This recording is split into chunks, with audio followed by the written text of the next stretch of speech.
عزیز آباد block number 2 میں پانی کی بدترین صورتحال، علاقہ مکین سراپا احتجاج بن گئے۔ فیڈرل ایریا کے علاقے عزیز آباد بلاک نمبر 2 میں واٹر اینڈ سیوریج بورڈ کی نااہلی کی وجہ سے پانی کی شدید قلت، علاقہ مکین پانی کی بوند بوند کو ترس گئے۔ پانی کی بندش کے حوالے سے علاقہ مکینوں کی جانب سے احتجاج کیا گیا۔ علاقہ مکینوں نے ہاتھوں میں پلے کارڈ اٹھا رکھے تھے۔ اس ضمن میں علاقہ مکینوں کا کہنا ہے کہ ہم ٹینکرز مافیا کے رحم و کرم پہ ہیں، اپنے حصے کا پانی خرید کر پینے پر مجبور ہیں۔ گزشتہ 4 مہینے سے ہمارے پاس پانی بالکل نہیں آ رہا ہے۔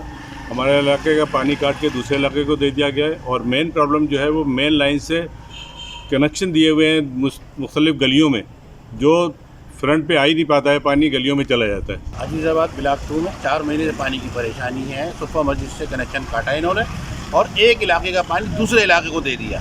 یا تو اس کو پراپر حل کیا جائے، ان کو بھی ہم منع نہیں کرتے ان کو پانی نہ دو، ان کو بھی پانی دو، لیکن ایک علاقے کا کاٹ کے پانی دوسرے علاقے کو کیوں دیا جا رہا ہے؟ 4 مہینے سے پانی جو ہے نہیں آ رہا ہے۔ صفا مسجد کے پاس سے انہوں نے کنیکشن جو ہے کاٹا ہمارا، جس وجہ سے ہماری طرف پانی نہیں آ رہا۔ 4 مہینے ہو گئے ہم لوگ ٹینکر لکھواتے ہیں تو وہ بھی نہیں آ رہا ہے۔ اب ہمیں آپ بتائیں ہم کس طرح اپنی زندگی گزاریں۔ شہریوں کا وزیر اعلیٰ سندھ، وزیر بلدیات، میئر کراچی اور M D water and sewerage board سے اپیل کرتے ہوئے کہنا ہے کہ طویل عرصے سے ہونے والی پانی کی بندش کا نوٹس لے کر ہمیں پریشانی سے نجات دلوائی جائے۔ Afzal Khan, C110 news, Karachi.